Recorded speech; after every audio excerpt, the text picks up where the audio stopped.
Welcome back to What Arty Noobs with General Disturbance. This is a Super Hellcat. It's a Tier 7 American premium turreted tank destroyer. It's located on the west spawn of Sand River Encounter, and it's under the command of Picklefish44. Now, many of you have got this tank given to you free of charge by Wargaming because it's part of the well-deserved reward. And if you haven't got one, you'll probably end up with one eventually because they are giving it out to people who've been in the game at least 5 years. Or is it 4 years? Or 3 years? Anyway, it's the same as the Tier 6 American turreted tank destroyer, the Hellcat, but it's a premium, which means that it earns extra XP and extra credits. Now, it's got a 90mm gun, but the Hellcat, when it went into service in Europe, actually had a 76mm because they found that the 76 just wasn't enough to kill German tanks. They decided to put a 90mm on instead. Unfortunately, 2 of those rounds missed. First one went wide of the T-52. That one dug into the ground near the E8. You only get 30 rounds with this tank, and that can be a bit disappointing because you need more, but you just can't carry them. And he's trying to go up the slope to get a better viewpoint. No, it's not working. Now, it's got a very slow turret traverse, just as the other Hellcats do. And there's an enemy Super Hellcat. You see the AP round goes straight through. No armor on this vehicle. It gets his first kill. Now, the shells are capable of 240 alpha, penetrating 167mm with standard AP, and it goes up to 210 with the armor piercing, the APCR. Reload time 6.64 seconds. Now, that can be a bit of a problem because usually you're going to get one shot off for 2 shots by the enemy, especially if they've got a smaller caliber. Well, the bigger shells are more difficult to haul and shove into the breach. I suppose you need to ask someone who's been a loader to tell you that. Yeah, the big 90mm shells are heavy beasts compared to the 76. If you ever go to the tank museum at Bovingdon, you'll see the difference between a 76mm shell and a 90mm shell. They are huge. T-78 in the distance. Now, that guy's got a Hellcat turret, but the hull of a Chaffee. Now, some of you would have got that tank destroyer in the Christmas boxes. Okay, there you are. First shot hits. 203 low roll. Lost sight of the guy. Oh, that one hits the dirt. Oh, that's going to be a problem. And he fires the next round in, but the T-78 had already been taken down by the T-37. Oh dear. So he's now short on ammunition. He's only got 22 rounds, burned through 8 of it already. Now, he's being very aggressive because he's playing the north bank of Sand River, which is actually quite a good area to be. Just next door to the river, you've got plenty of rocks, plenty of bushes you can hide in. I know, I've played it quite a lot myself. E25, off in the distance. He's not been spotted. He has now.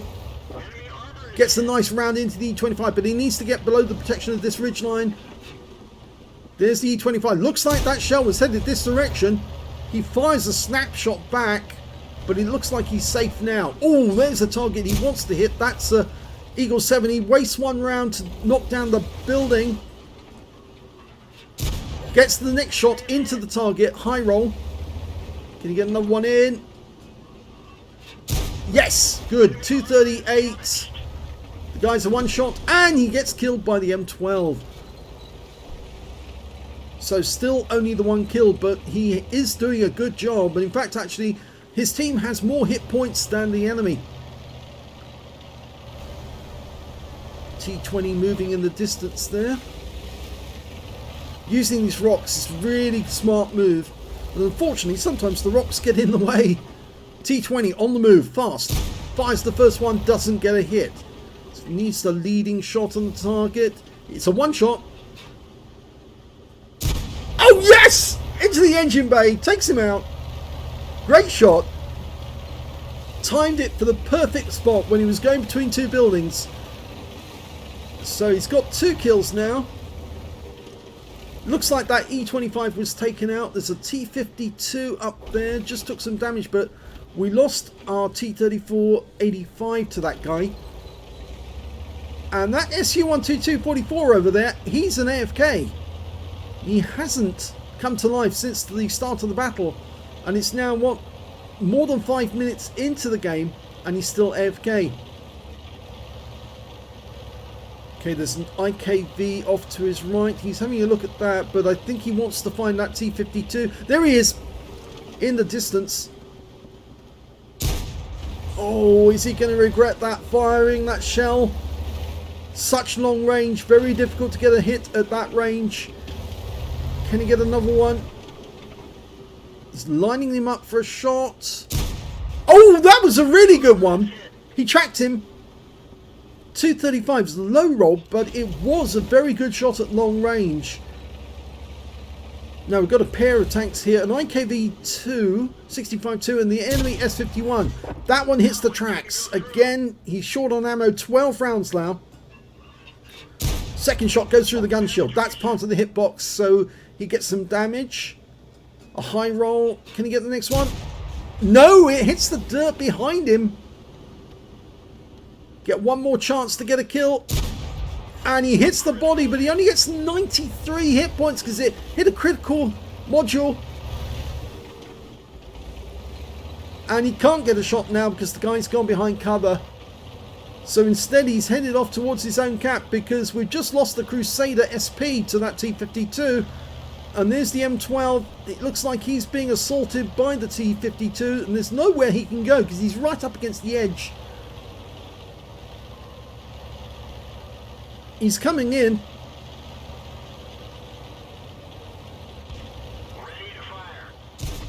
Oh, ram kill! Unfortunately, the M12 just crashed off the edge of the cliff and died. He backed up just a little too far, went down the edge. But the problem is that in that ram kill, Picklefish has lost 329 hit points and he's now down to just 8 rounds left. Just 8 to kill 3 enemies. Now we can see a Cromwell down to the south. He's actually threatening the OI and the Type 58 who are camping. We're going after the IKV-625-2 who's being threatened by that T20, but he's killed the T20. Can he get this guy? He's behind the buildings, so there's not a lot he can do at this range. He needs to get closer.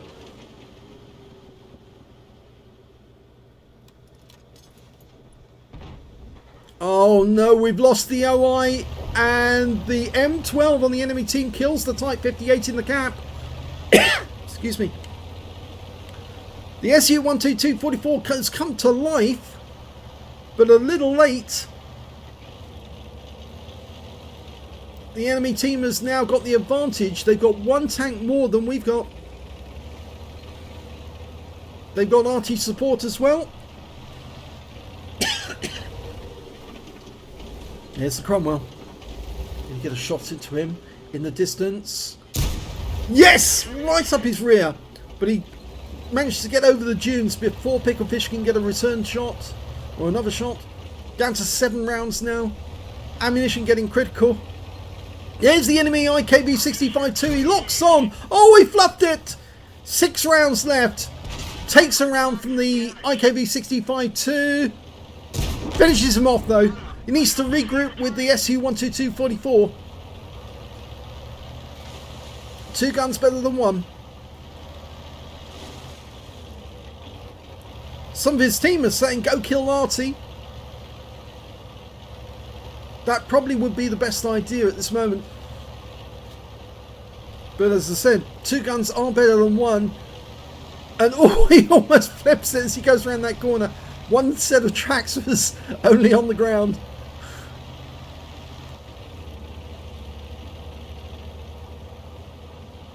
I doubt the Cromwell's going to cap at this stage. It looks like Picklefish has got the high caliber because he's showing a tick for 20% of the enemy hit pool. But we'll have to wait until the end of the game to see if he actually did it. Now, this is the first in a series of replays featuring these Super Hellcat, by the way. Lots of people have sent me in replays, really good replays, so I think you all want to see these, because of course you want to play your own Super Hellcat and see how really good it is. Now, there wasn't an Arty in that dip, so he's now having a quick look up here, using the bushes for cover. Nope, can't see anyone. There's the wreckage of the S-51 to the left. So he obviously came back to fire in the same position again. And he's moving further south. He's using all the TD positions, you know, for good observation. He has got a pair of binos and a camera net to aid his observation without being spotted.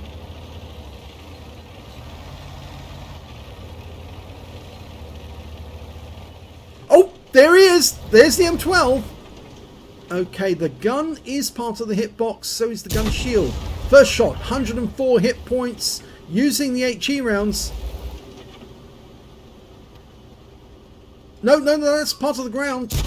Oh, he just derped into the ground! He's only got 3 rounds left. He has to kill 2 tanks with that. The next shot only does 48 hit points of damage, and now he's got his APCR, 2 rounds left. And that round kills the M12, but leaves him on only 1 round. And is that 1 round going to be enough? Because the Cromwell killed the Su-122-44. So it's 1-on-1 now.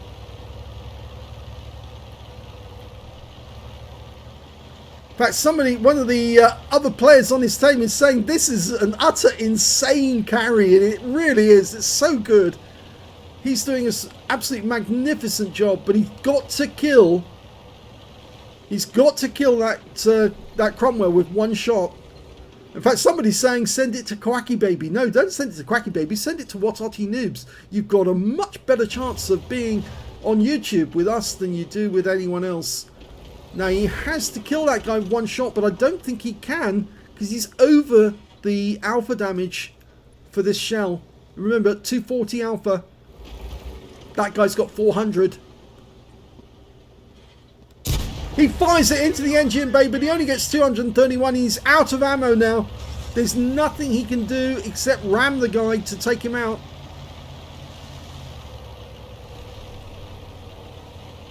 He made good his escape.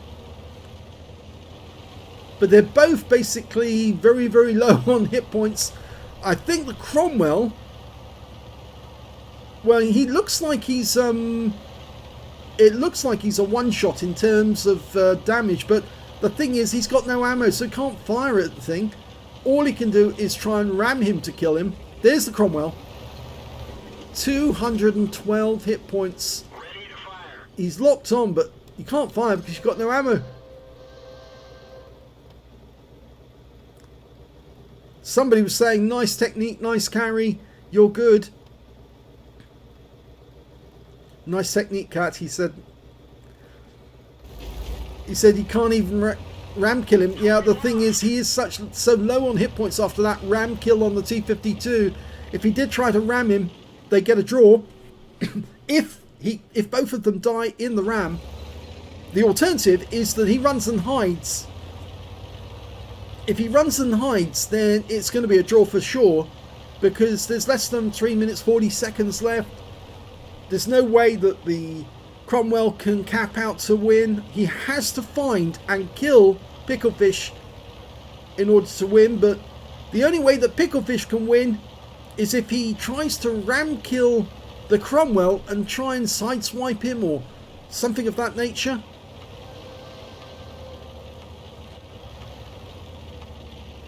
Somebody's saying hide, take a draw, and the other one's saying, well, take the win if you can.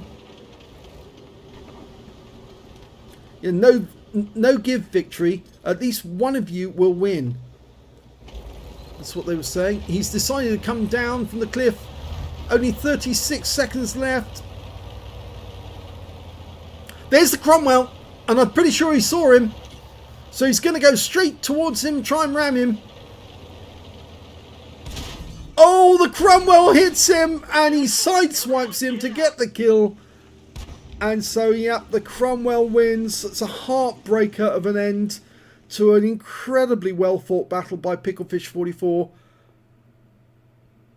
So that's the end of the first Super Hellcat replay. Let's have a look at the next one. The second replay in the Super Hellcat is on the North Spawn of Redshire, and it's RoyalFlyingCorps. Game started. Now, the Super Hellcat actually comes with a skin already on it. You've got this lovely lady luxuriating or resting on the front of the, on the bonnet of the tank, you might say. Now, RoyalFlyingCorps has been playing the Super Hellcat quite a bit. And you're going to see quite a few replays from him because he's the one who's been sending in so many replays in this tank destroyer. Okay, spots an enemy Super Hellcat. Gets a hit. High roll, 260. Remember, it's 240 alpha. And he'll see ever 90. This is a tier 8 game. He's tier 7 premium turreted tank destroyer.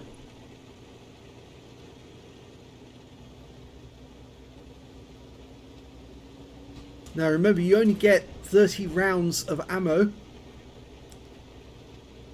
So you have to make best use of what you can. Stuart gets a hit with his first one, but it's a low roll. Stuart coming back the other side of the hill. Obviously, immediately he'd been hit. He realised he'd been spotted, turned and pulled back.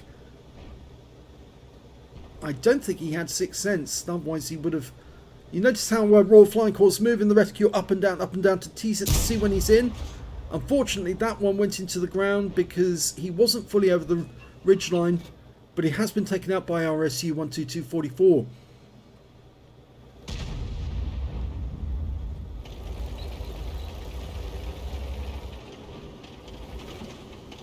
Okay, he's got nice spots on some of these enemy tanks. Oh, great shot on the SU-100M1. And that's an important opponent that he's taken out. Emil 1. Didn't get through the armour. Might need to use the APCR on that one, unless you can get the side. No, it's not going to go through the front. Thick armour on the front. You need premium rounds to get through the front of that thing, and even then you'd have to fire at the hull. Oh, that was good. He managed to get that one through, but it might have otherwise hit the AMX M449 Liberté. He was taking a huge risk shooting because if he didn't get perfect accuracy, he would have hit his own teammate and that would have disqualified him from a high caliber. And he gets a nice shot into the M445. And he's come fully around the corner and he's out the game. T-29 on the enemy team, nicely concealed behind that wreck. But our 252U is also using that wreck for the same reason. Oh, the KB122 turned around and exposed his rear. We've now got the Emil going through, trying to hit the hull. The hull's much easier to pen than the turret is. Yes, that worked. 251. Go for the hull again. Excellent, into the engine bay.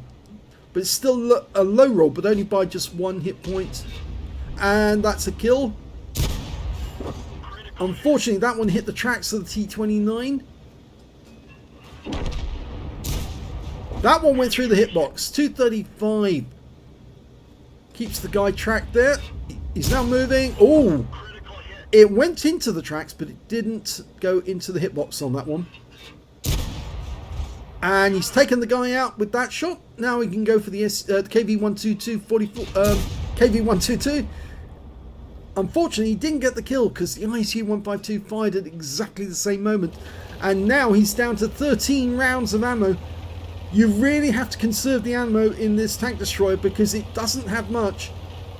There's still 6 opponents out there. And one of them is the Super Hellcat. Yes, a lot of people have been playing it. And there is the Super Hellcat. One-shot kill. All he's got now is APCR and HE rounds. Nice shot into the side of the Pershing. A high roll for 253. Lining the shot up. No, best not to try there. He did the right thing to hold back. If he fired, it probably would have hit the ground instead. Well, we know that... Oh, crumbs, what was that? It was those piles of rubbish, and he's done it again. Watch out for those things. They're like mines. Hellcat's quite a fast tank destroyer with 72 kilometers an hour, but it is susceptible. And now he's got the guy in sights. Took around the 90mm round from the Pershing, and a high roll at that. Needs to be careful. The 122-44 is going in. He's got a much bigger front shield. Can he get shot on target? Yes! 243. We lose the SU-122-44. He was killed by an ISU-152 on the enemy team. So we know we're in sight of the enemies, but I think he's unspotted now. It feels to me that they might be on the red line right in the south end of this map. He's knocked the tree down to give him a bit of extra cover. There's the AT-15A. Can he get a shot in? That's the left side of the vehicle. You can see the cupola, which is the weak spot.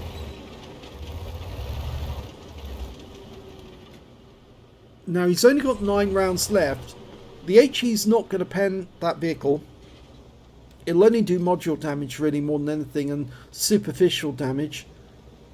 The APCR would need to be fired at the cupola in order to take him out, but we've got 2 tanks who potentially could take those guys down. The ISU-152 and the SU-152. They've got enough hitting power. RoyalFlyingCorps got 3 kills. The ISU-152K has... Oh, it's not a K, sorry. It's just the standard ISU-152, the tech tree version. He's also got 3 kills, but the other members of the team do not have any kills at all. Now, it doesn't mean they're not bad players. It doesn't mean that they're bad players. It just means they haven't had the opportunity to get a kill so far. RoyalFlyingCorps is going to try and outflank the enemy. It's a bit risky, but it worked. You know the old jingle saying, if it's stupid but it works, it's not stupid. Well, did you say that? If it's stupid but it works, it's not stupid. Or is it something similar to that anyway? Okay, the ISU-152 has been spotted, and he's now using the building for cover to approach him. He would have been seen. Gets 1 round in. Gets the fire! The guy's looking this way. Can he get another one in? Yes, but he didn't kill the guy. So he needs to get into cover. And the AT-15A is taken out by the SU-101. Now the ISU-152 is looking towards RoyalFlyingCorps, so he can't move now at the moment. If he does try... Oh, he's not looking this way now. He's coming this way. And he gets killed by the KV-122. So that guy now earned his first kill. And that's it. It's game over. It's a victory. So that's the end of the second battle. A little better ending because obviously we get a win. But let's have a look at the results from the first battle. You can see that Picklefish44 got an ace tanker in his game, and he deserved it because he really did try to carry for his team. He just ran short of ammo because a lot of his shots hit the dirt rather than the enemy tank. He also got a fighter badge for getting at least 4 kills. He ended up with 5, just 1 short of getting a top gun. A duelist badge for taking out 2 tanks who damaged him, and a 5 for effect for doing more damage than hit points to his own vehicle. A bruiser medal for getting at least 5 critical hits. He got 6 in total. He did get the high caliber. He did the most damage in the game overall, and his win rate from that battle was 7,442, which is CPU income standard. But sadly, it did end up as a loss. It could have been a draw, but he decided to go in and see if he could get the kill to win the game, but it just wasn't to be. We can see he got the highest damage with 3,127 hit points. The next high scorer being the M12, the enemy M12, who managed to get a defender and a Confederate for 2,332 hit points and resetting the cap. The next high score after that was the E25 with 1,902. That Cromwell managed to get a Leather Slaves medal in that battle and 1,287 hit points. So not bad, but not great. Just got taken out by a luckier opponent, I suppose, on that battle. When it came to kills, he had the highest number of kills with 5. The Cromwell managed to get 4.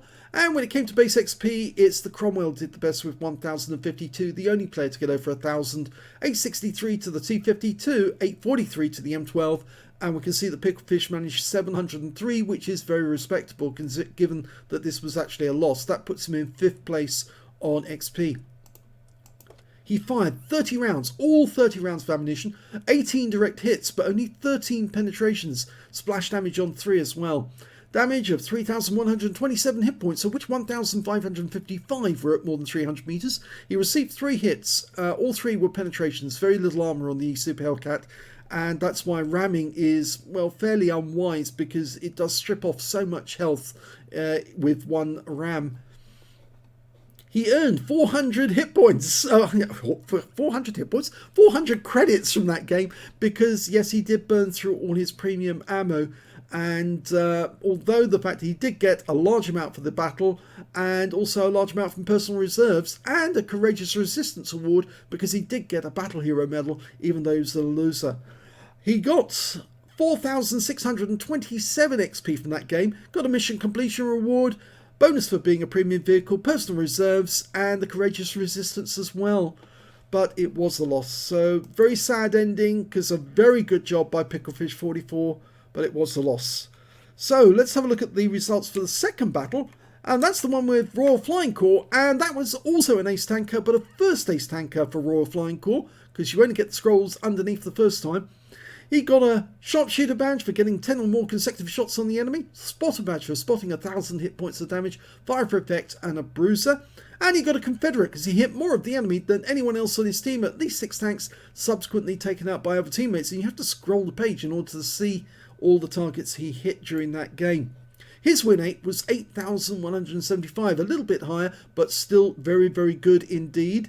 And when it came to damage, you can see 3,544 hit points, not the highest in the game. He did have 20% of the enemy hit pool, but the Pershing on the enemy team managed to get the high caliber for 3,952 hit points of damage. Plus, of course, he would have got the Courageous Resistance Award because he was on the losing team, even though he got a Battle Hero. And we can see the SU-101 managed to get a Spartan and Steel Wall out of that game as well. When it came to kills, he shared the top spot with the ISU-152. They both had 3 kills each. And when it came to base XP, yes, he's the only one over 1,000 with 1,410. The Object 252U managed to get 908, and the ISU-152K, oh, is it? No, it's not a K. I keep making that mistake because I'm seeing a lot of those in battle recently. 811 to the ISU-152.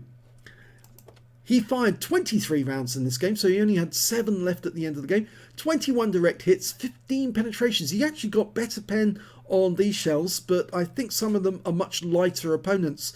3,544 hit points of damage, of which 1,947 were at more than 300 meters. Those were the shots over towards the Zeppelin. He received 1 hit. It was a penetration. That was from the Pershing.